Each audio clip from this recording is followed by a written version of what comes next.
Hey, Kristen. Hey, Bandit. My office assistant. Yes. Hey, I just got off the phone with a shop. They are needing some help. They are having a hard time explaining to the customer the relationship between their shop and the customer and their shop and the insurer.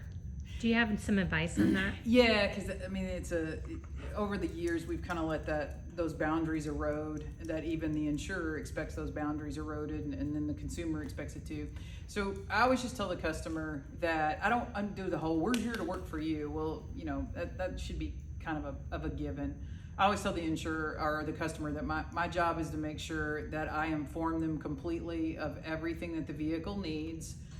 Based on what the manufacturer tells us it needs. We're going to present that back to you. Your insurer is something that's kind of separate. Their job is to pay that bill. That's a policy. We're happy to help you, but ultimately, you're going to make the decisions about what's done to your car and what quality of repair you want. And I think by telling the customer it's their job to choose the repair and it's their job to choose the quality, that really puts it in their mind that they can advocate for themselves.